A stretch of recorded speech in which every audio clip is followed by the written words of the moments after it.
On July 16th, 1923, I moved into Exham Priory after the last workman had finished his labors. The restoration had been a stupendous task, for little had remained of the deserted pile but a shell-like ruin. Yet, because it had been the seat of my ancestors, I let no expense deter me. The place had not been inhabited since the reign of James I, and when a tragedy of intensely hideous, though largely unexplained nature had struck down the master, 5 of his children, and several servants, and driven forth under a cloud of suspicion and terror the 3rd son, my lineal progenitor, and the only survivor of the abhorred line. With this sole heir denounced as a murderer, the estate had reverted to the crown, nor had the accused man made any attempt to exculpate himself or regain his property. Shaken by some horror greater than that of any conscience or the law, and expressing only a frantic wish to exclude the ancient edifice from his sight and memory, Walter de la Poer, 11th Baron Exham, fled to Virginia, and there founded the family which by the next century had become known as de la Poer. Exham Priory had remained untenanted, though later allotted to the estate of the Norreys family, and much studied because of its peculiarly composite architecture, an architecture involving Gothic towers resting on a Saxon or Romanesque substructure, whose foundation in turn was of a still earlier order or blend of orders, Roman and even Druidic or native Sumeric, if legends speak truly. This foundation was a very singular thing, being merged on one side with the solid limestone of the precipice, from whose brink the priory overlooked a desolate valley 3 miles west of the village of Anchester. Architects and antiquarians loved to examine the strange relic of forgotten centuries, but the country folk hated it. They had hated it hundreds of years before, when my ancestors lived there, and they hated it now, with the moss and mold of abandonment on it. I had not been a day in Anchester before I knew I came of an accursed house, and this week workmen have blown up Exham Priory, and are busy obliterating the traces of its foundations. The bare statistics of my ancestry I had always known, together with the fact that my first American forebear had come to the colonies under a strange cloud. Of details, however, I had been kept wholly ignorant through the policy of reticence always maintained by the de la Poers. Unlike our planter neighbors, we seldom boasted of crusading ancestors or other medieval and Renaissance heroes, nor was any kind of tradition handed down except what may have been recorded in the sealed envelope left before the Civil War by every squire to his eldest son for posthumous opening. The glories we cherished were those achieved since the migration, the glories of a proud and honorable, if somewhat reserved and unsocial, Virginia line. During the war, our fortunes were extinguished, and our whole existence changed by the burning of Carfax, our home on the banks of the James. My grandfather, advanced in years, had perished in that incendiary outrage, and with him the envelope that bound us all to the past. I can recall the fire today as I saw it then, at the age of 7, with the Federal soldiers shouting, the women screaming, and the Negroes howling and praying. My father was in the army, defending Richmond, and after many formalities my mother and I were passed through the lines to join him. When the war ended, we all moved north, whence my mother had come, and I grew to manhood, middle age, and ultimate wealth as a stolid Yankee. Neither my father nor I ever knew what our heredity envelope had contained, and as I merged into the grayness of Massachusetts business life, I lost all interest in the mysteries which evidently lurked far back in my family tree. Had I suspected their nature, how gladly I would have left Exham Priory to its moss, bats, and cobwebs. My father died in 1904, but without any message to leave me, or to my only child, Alfred, a motherless boy of 10. It was this boy who reversed the order of family information, for although I could give him only jesting conjectures about the past, he wrote me of some very interesting ancestral legends when the late war took him to England in 1917 as an aviation officer. Apparently, the de la Poers had a colorful and perhaps sinister history, for a friend of my son's, Captain Edward Norris, of the Royal Flying Corps, dwelt near the family seat at Anchester, and related some peasant superstitions which few novelists could equal for wildness and incredibility.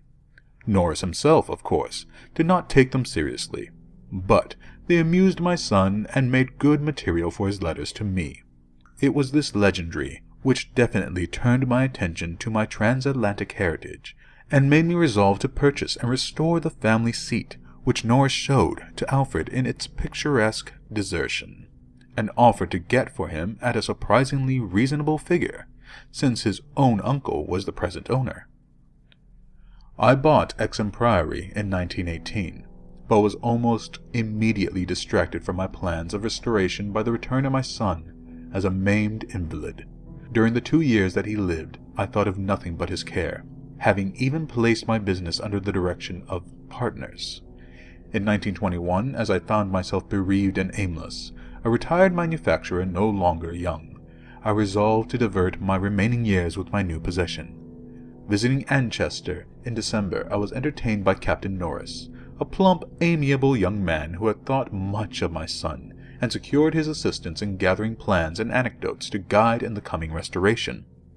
Exham Priory itself I saw without emotion, a jumble of tottering medieval ruins covered with lichen and honeycombed with rooks' nests, perched precariously upon a precipice and denuded of floors or other interior features save the stone walls of the separate towers.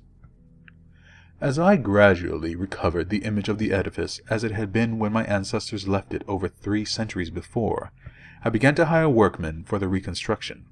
In every case, I was forced to go outside the immediate locality, for Anchester villagers had an almost unbelievable fear and hatred of the place. This sentiment was so great that it was sometimes communicated to the outside laborers, causing numerous desertions, whilst its scope appeared to include both the priory and its ancient family. My son had told me that he was somewhat avoided during his visits because he was a de la Poer, and I now found myself subtly ostracized for a like reason, until I convinced the peasants how little I knew of my heritage. Even then they sullenly disliked me, so that I had to collect most of the village traditions through the mediation of Norris. What the people could not forgive, perhaps, was that I had come to restore a symbol so abhorrent to them, for rationally or not, they viewed Exham Priory as nothing less than a haunt of fiends and werewolves. Piecing together the tales which Norris collected for me, and supplementing them with the accounts of several savants who had studied the ruins, I deduced that Exham Priory stood on the site of a prehistoric temple, a druidic or anti-druidical thing, which must have been contemporary with Stonehenge. That indescribable rites had been celebrated there, few doubted, and there were unpleasant tales of the transference of these rites into the Sibyl worship, which the Romans had introduced. Inscriptions still visible in the sub-cellar bore such unmistakable letters as DIV, OPS, MAGNA, MAT. Signs of the Magna Mater, whose dark worship was once vainly forbidden to Roman citizens. Anchester had been the camp of the 3rd Augustan Legion, as many remains attest, and it was said that the temple of Sibyl was splendid and thronged with worshippers who performed nameless ceremonies at the bidding of a Phrygian priest. Tales added that the fall of the old religion did not end the orgies at the temple, but that the priests lived on in the new faith without real change. Likewise was it said that the rites did not vanish with the Roman power, and that certain among the Saxons added to that remained of the temple, and gave it the essential outline it subsequently preserved, making it the center of a cult feared through half the Heptarchy. About 1000 AD, the place is mentioned in a chronicle as being a substantial stone priory, housing a strange and powerful monastic order, and surrounded by extensive gardens, which needed no walls to exclude a frightened populace. It was never destroyed by the Danes, though after the Norman conquest, it must have declined tremendously, since there was no impediment when Henry III granted the site to my ancestor, Gilbert de la Poer, 1st Baron Exham, in 1261. Of my family before this date there is no evil report, but something strange must have happened then. In one chronicle, there is a reference to a de la Poer as cursed of God in 1307, whilst village legendary had nothing but evil and frantic fear to tell of the castle that went up on the foundations of the old temple and priory. The fireside tales were of the most grisly descriptions, all the ghastlier because of their frightened reticence and cloudy evasiveness. They represented my ancestors as a race of hereditary daemons, beside whom Gilles de Rais and the Marquis de Sade would seem the veriest tyros, and hinted whisperingly at their responsibility for the occasional disappearance of villagers through several generations. The worst characters, apparently, were the barons and their direct heirs. At least, most was whispered about these. If of healthier inclinations, it was said, an heir would early and mysteriously die to make way for another more typical scion. There seemed to be an inner cult in the family, presided over by the head of the house, and sometimes closed except to a few members. The temperament, rather than ancestry, was evidently the basis of the cult, for it was entered by several who married into the family.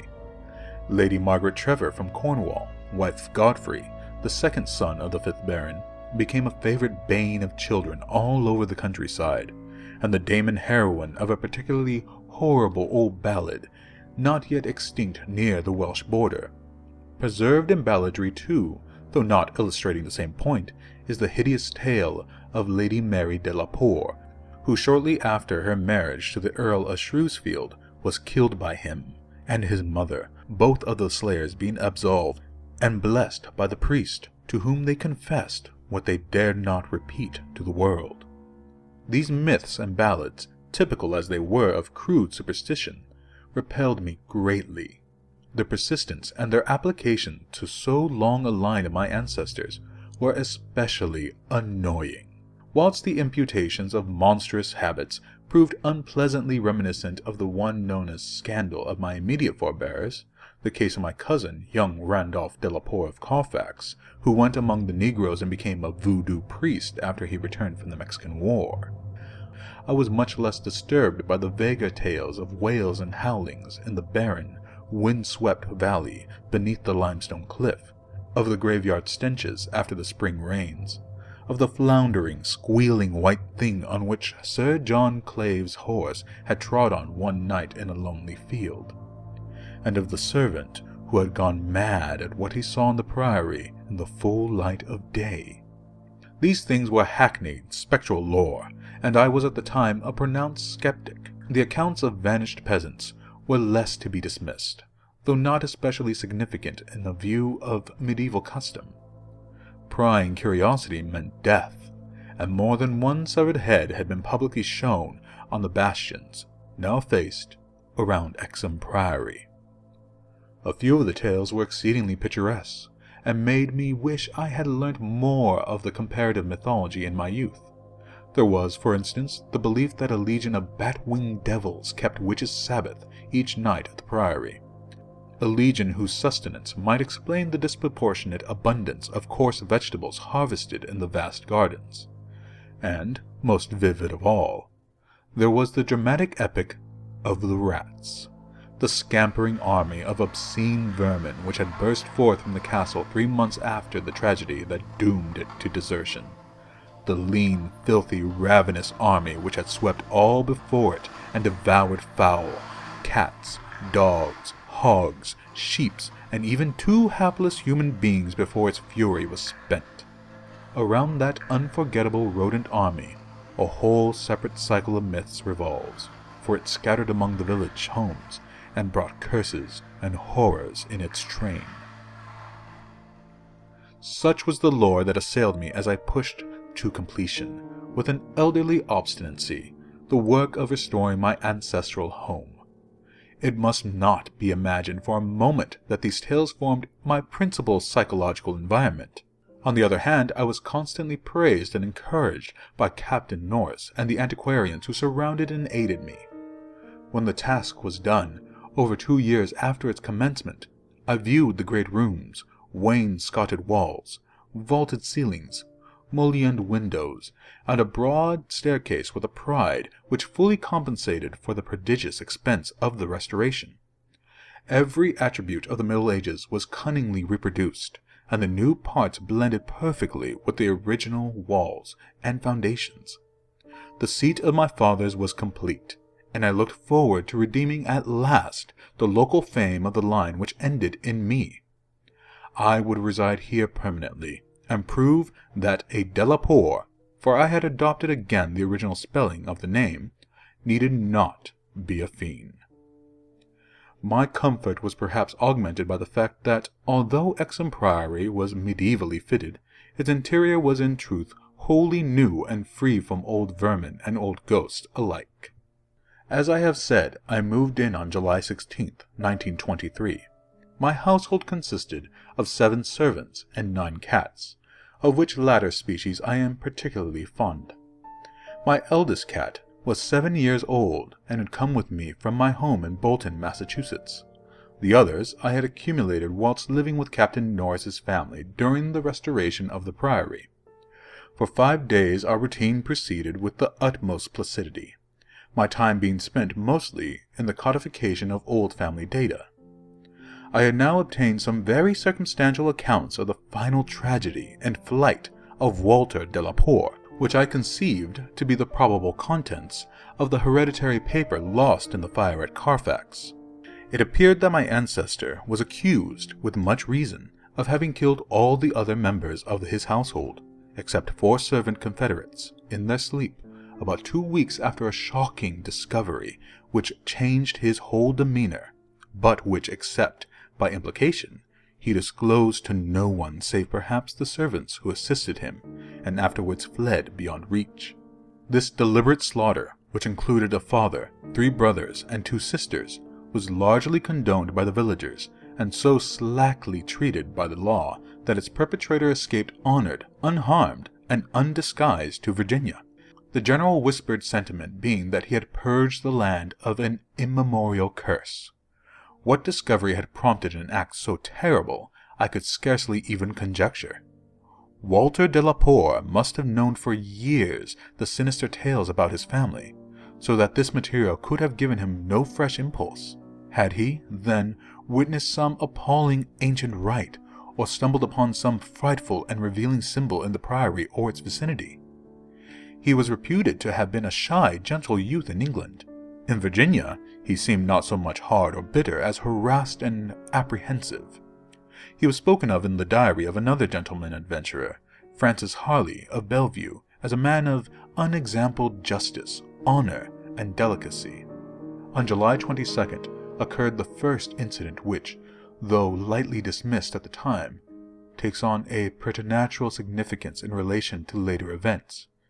It was so simple as to be almost negligible, and could not possibly have been noticed under the circumstances, for it must be recalled that since I was in a building particularly fresh and new except for the walls, and surrounded by a well-balanced staff of servitors, apprehension could have been absurd despite the locality. What I afterwards remembered is merely this, that my old black cat, whose moods I know so well, was undoubtedly alert and anxious to an extent wholly out of keeping with his natural character. He roved from room to room, restless and disturbed, and sniffed constantly about the walls which formed part of the old Gothic structure. I realized how trite this sounds, like the inevitable dog in the ghost story, which always growls before his master sees the sheeted figure. Yet I cannot consistently suppress it. The following day a servant complained of restlessness amongst all the cats in the house. He came to me in my study, a lofty west room on the 2nd story, with groined arches, black oak paneling, and a triple Gothic window overlooking the limestone cliff and desolate valley. And even as he spoke, I saw the jetty form creeping along the west wall, and scratching at the new panels which overlaid the ancient stone. I told the man that there must be some singular odor or emanation from the old stonework, imperceptible to human senses, but affecting the delicate organs of cats even through the new woodwork. This I truly believed, and when the fellow suggested the presence of mice or rats, I mentioned that there had been no rats there for 300 years, and that even the field mice of the surrounding country could hardly be found in these high walls, where they had never been known to stray. That afternoon I called on Captain Norris, and he assured me that it would be quite incredible for field mice to infest the priory in such a sudden and unprecedented fashion. That night, dispensing as usual with a valet, I retired in the west tower chamber which I had chosen as my own, reached from the study by stone staircase and short gallery. The former partly ancient, the latter entirely restored. This room was circular, very high, and without wainscoting, being hung with arras which I had myself chosen in London. Seeing that my cat was with me, I shut the heavy Gothic doors and retired by the light of the electric bulbs which so cleverly counterfeited candles. Finally, switching off the light and sinking onto the carved and canopied four-poster with the venerable cat in his accustomed place across my feet. I did not draw the curtains, but gazed out at the narrow north window which I faced. There was a suspicion of aurora in the sky, and the delicate traceries of the windows were pleasantly silhouetted. At some time I must have fallen quietly asleep, for I recall a distinct sense of leaving strange dreams when the cat started violently from his placid position. I saw him in the faint auroral glow, head strained forward, 4 feet on my ankles, and hind feet stretched behind. He was looking intensely at a point on the wall somewhat west of the window, a point which to my eye had nothing to mark it, but towards which all my attention was now distracted, and as I watched, I knew that my cat was not vainly excited. Whether the arras actually moved, I cannot say. I think it did, very slightly. But what I can swear to is that behind it I heard a low, distinct scurrying, as of rats or mice. In a moment, the cat had jumped bodily on the screening tapestry, bringing the affected section to the floor with his weight and exposing a damp, ancient wall of stone, patched here and there by the restorers, and devoid of any trace of rodent prowlings. My cat raced up and down the floor by his part of the wall, clawing the fallen arras and seemingly trying at times to insert a paw between the walls and the oaken floor. He found nothing, and after a time returned wearily to his place across my feet. I had not moved, but I did not sleep again that night. In the morning, I questioned all the servants and found that none of them had noticed anything unusual, save that the cook remembered the actions of a cat which had rested on her windowsill. This cat had howled at some unknown hour of the night, awaking the cook in time for her to see him dart purposefully out of the open door down the stairs. I drowsed away the noontime, and in the afternoon called again on Captain Norris, who became exceedingly interested in what I told him.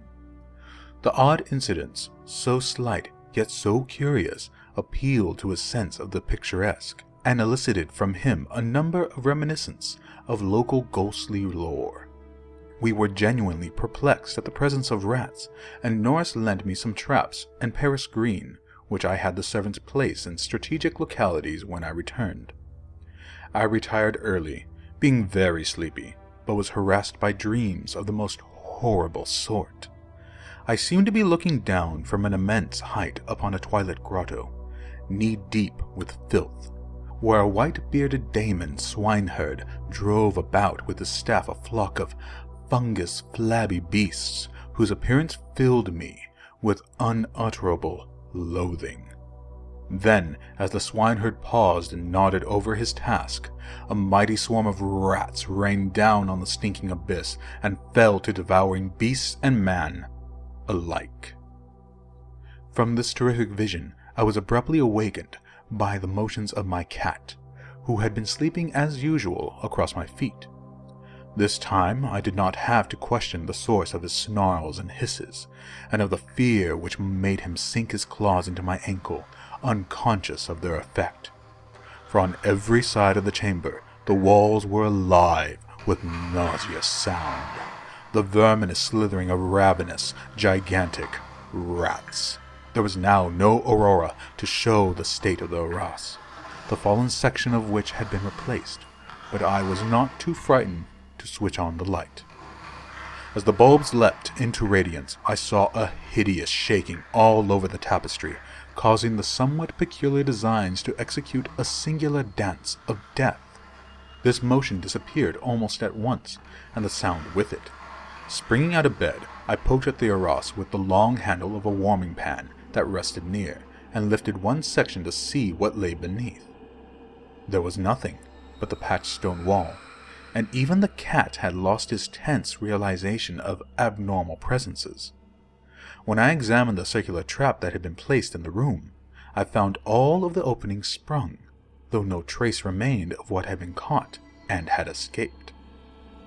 Further sleep was out of the question, so lighting a candle, I opened the door and went out into the gallery towards the stairs to my study, my cat following me at my heels. Before we had reached the stone steps, however, the cat darted ahead of me and vanished down the ancient flight.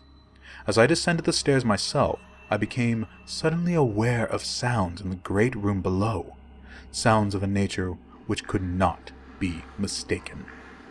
The oak-paneled walls were alive with rats, scampering and milling, whilst my cat was racing about with the fury of a baffled hunter.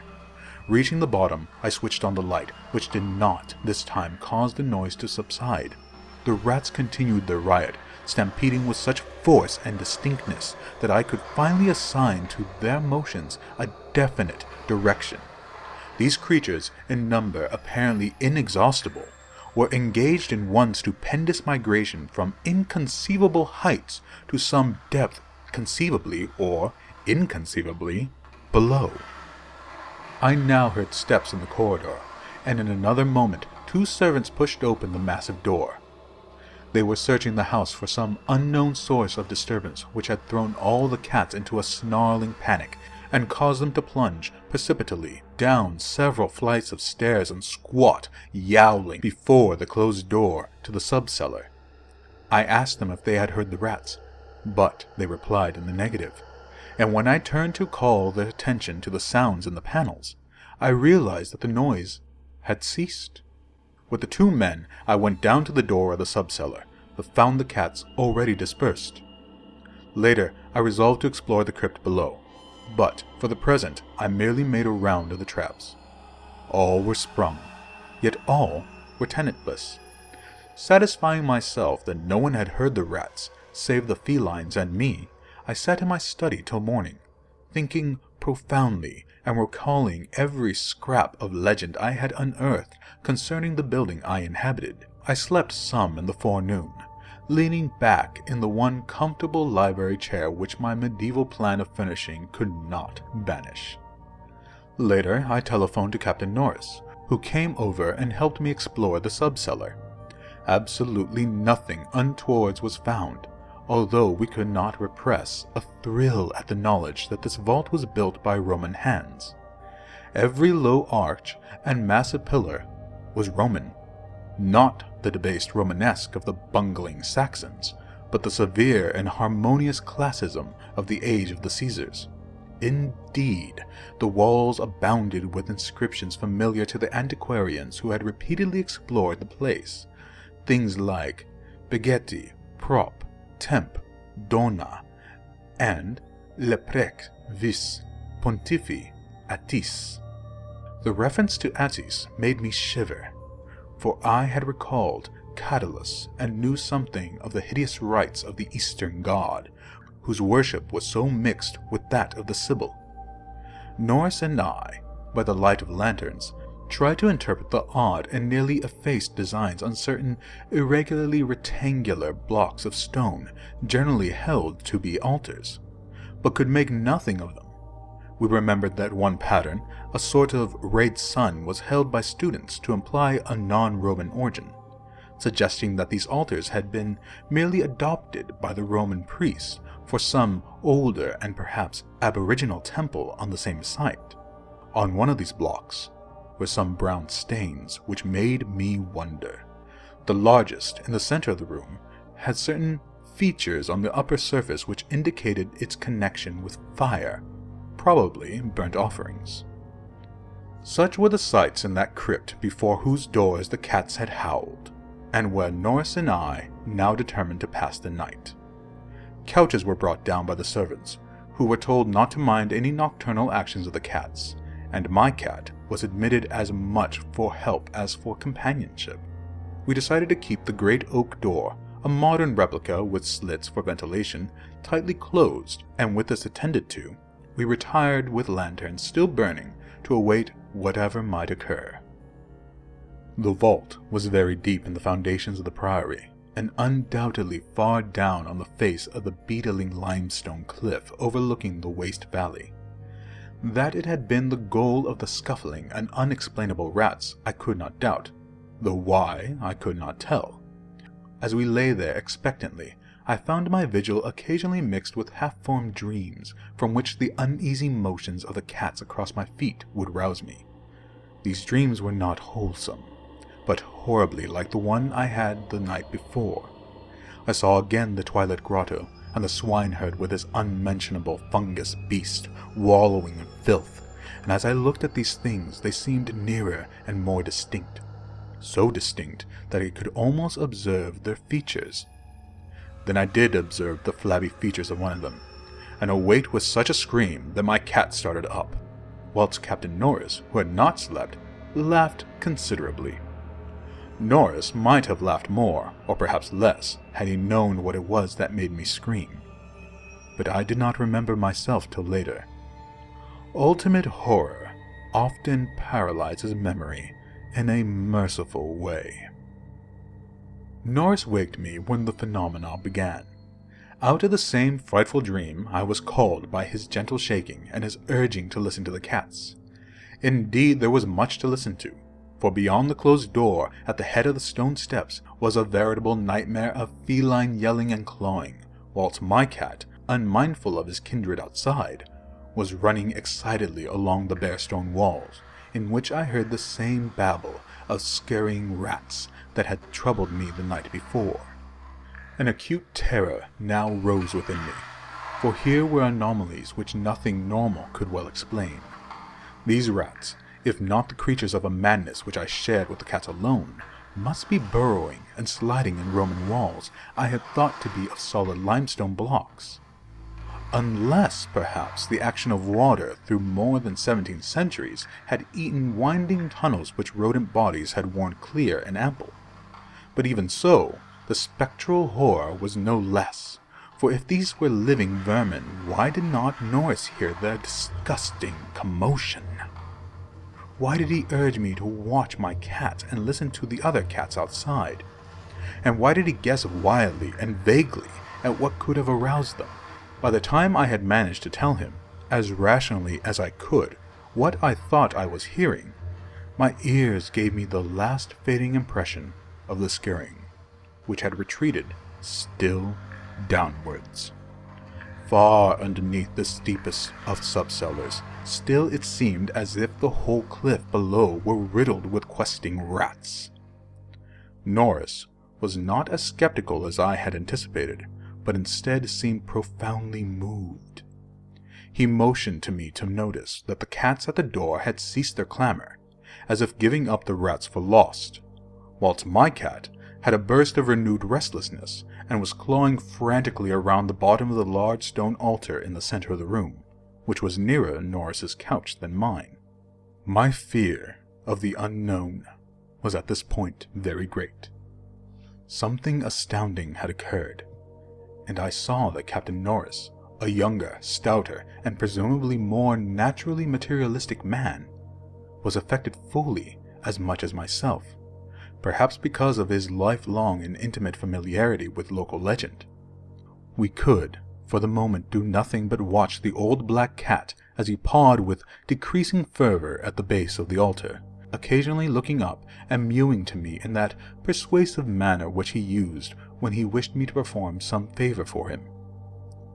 Norris now took a lantern close to the altar and examined the place where my cat was pawing. silently kneeling and scraping away the lichens of centuries which joined the massive pre-Roman block to the tessellated floor. He did not find anything, and was about to abandon his efforts when I noticed a trivial circumstance which made me shudder, even though it implied nothing more than I already imagined.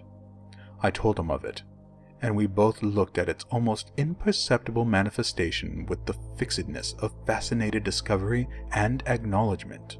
It was only this, that the flame of the lantern set down near the altar was slightly, but certainly, flickering from a draught of air which it had not before received, and which came indubitably from the crevice between floor and altar where Norris was scraping away the lichen.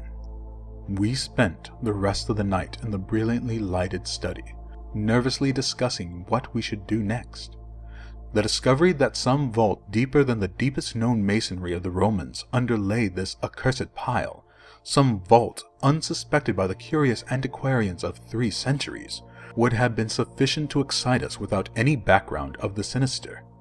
As it was, the fascination became twofold, and we paused in doubt whether to abandon our search and quit the priory forever in superstitious caution, or to gratify our senses of adventure and brave whatever horrors might await us in the unknown depths. By morning we had compromised, and decided to go to London to gather a group of archaeologists and scientific men fit to cope with the mystery.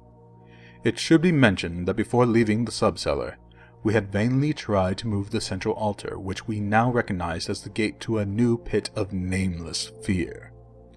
What secret would open the gate? Wiser men than we would have to find.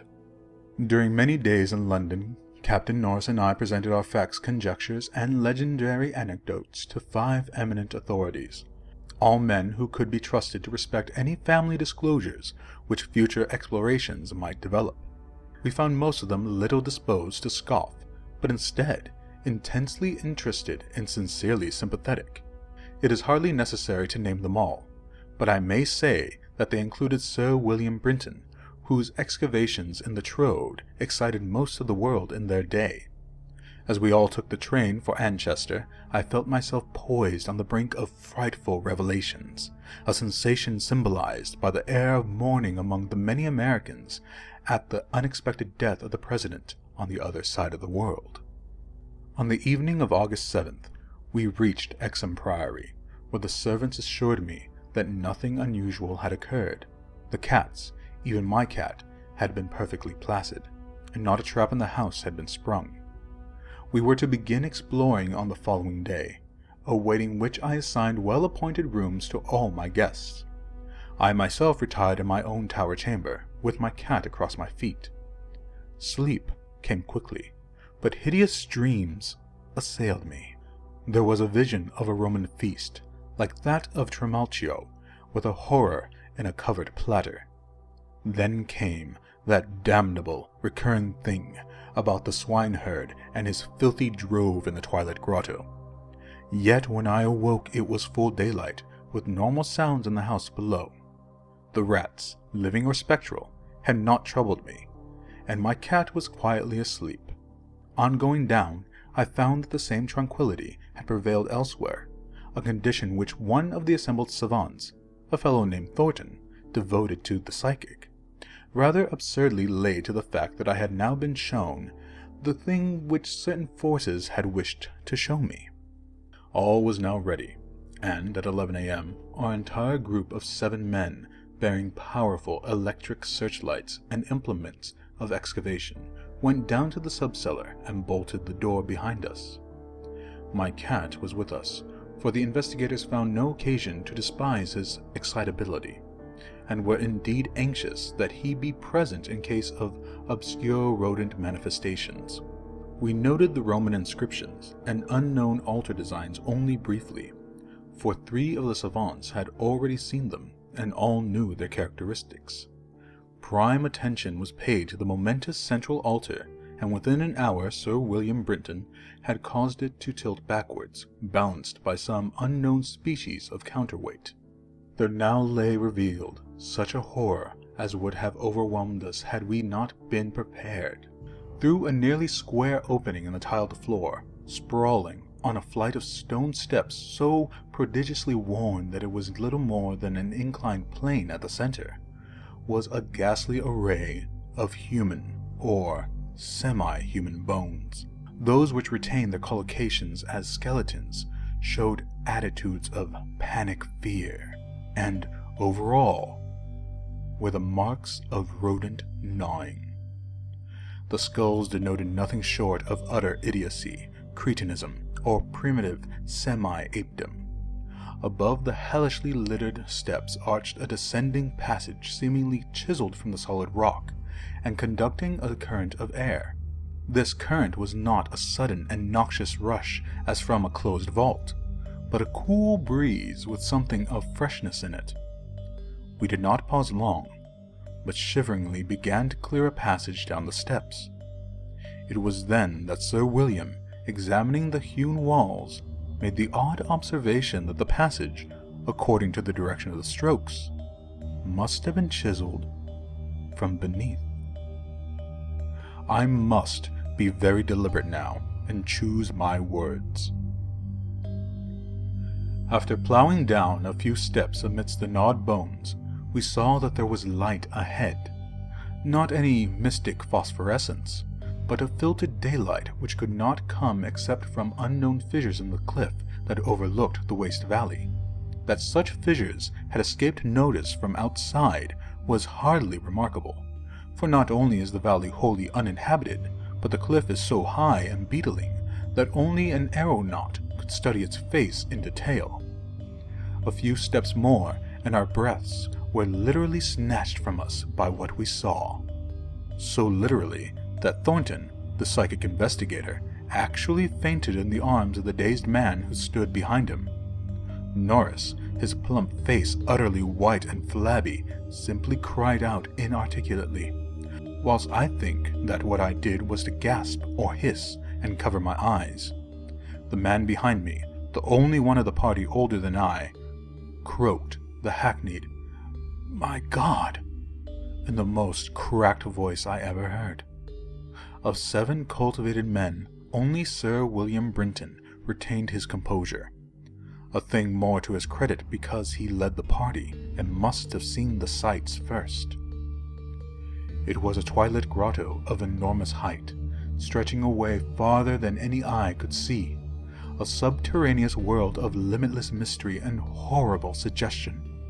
There were buildings and other architectural remains.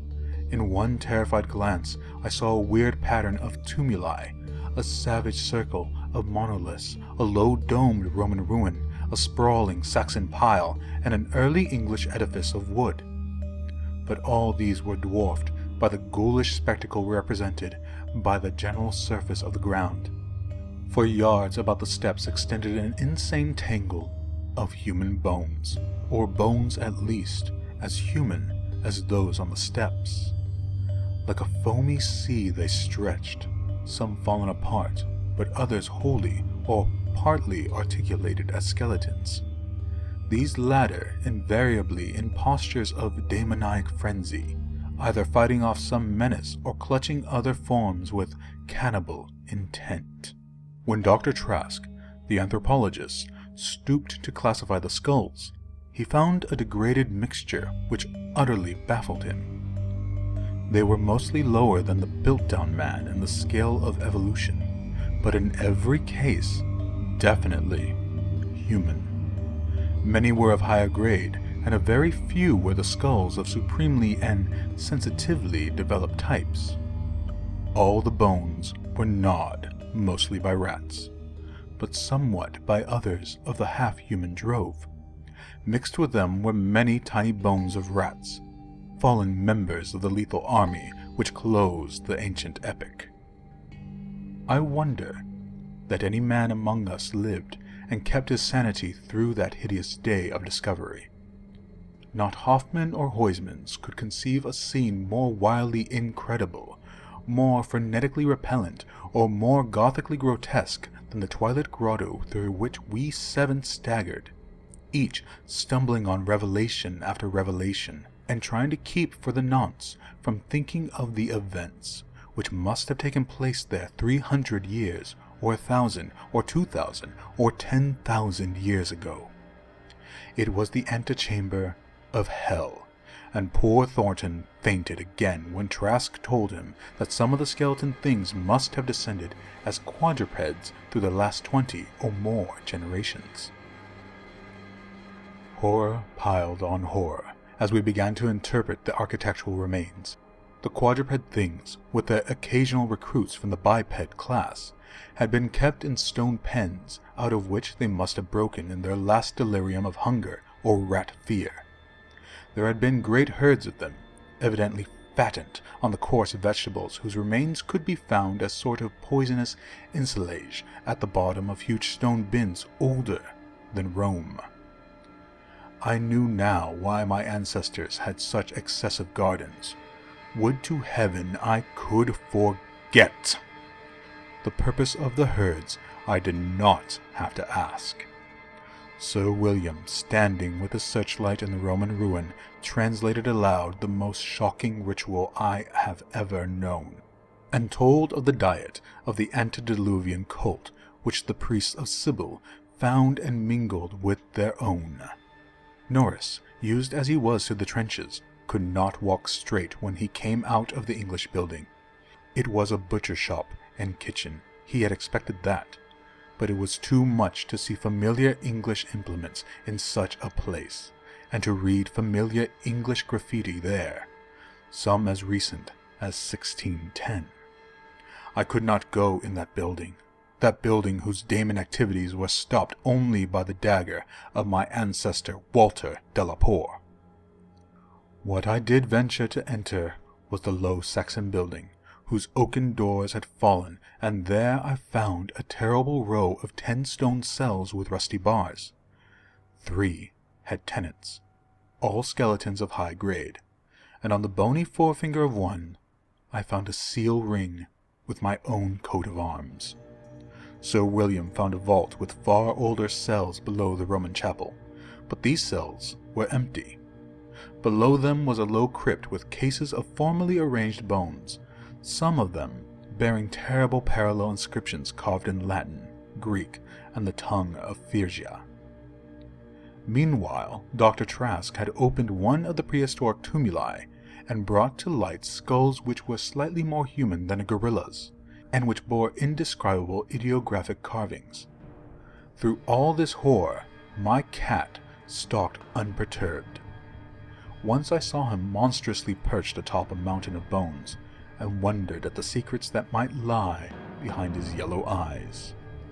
Having grasped, to some slight degree, the frightful revelations of this twilight grotto, an area so hideously foreshadowed by my recurrent dream, returned to that apparently boundless depth of midnight cavern where no ray of light from the cliff could penetrate. We shall never know what sightless Stygian worlds yawned beyond the little distance we went, for it was decided that such secrets are not good for mankind. But there was plenty to engross us close at hand, for we had not gone far before the searchlights showed that accursed infinity of pits in which the rats had feasted, and whose sudden lack of replenishment had driven the ravenous rodent army first to turn on the living herds of starving things, and then to burst forth from the priory in that historic orgy of devastation which the peasants will never forget.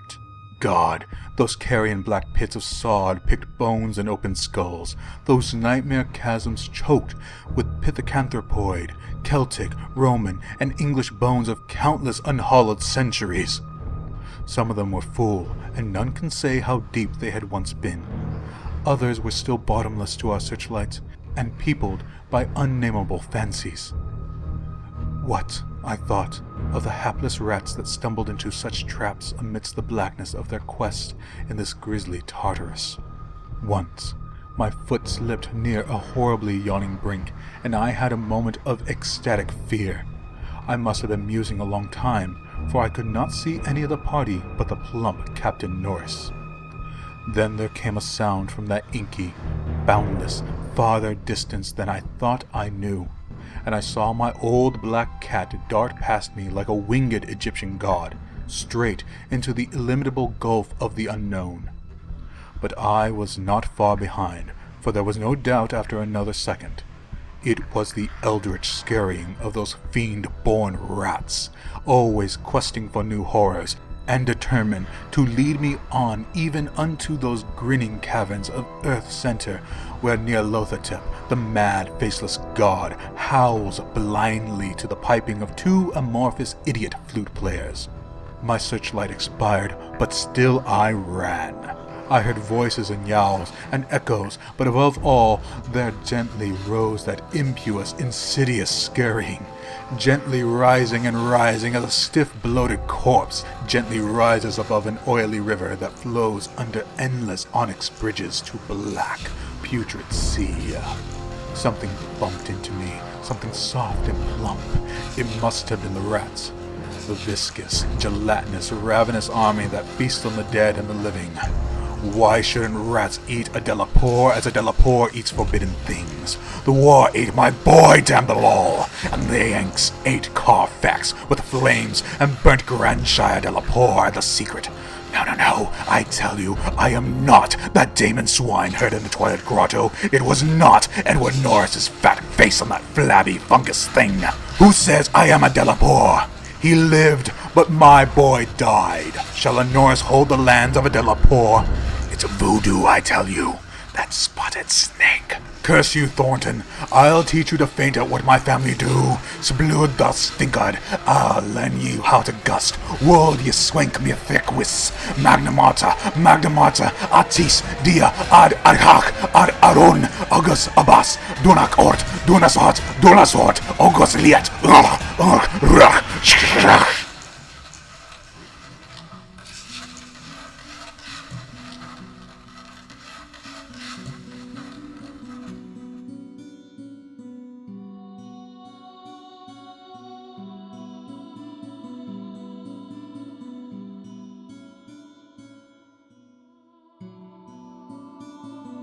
That is what they say I said when they found me in the blackness after 3 hours.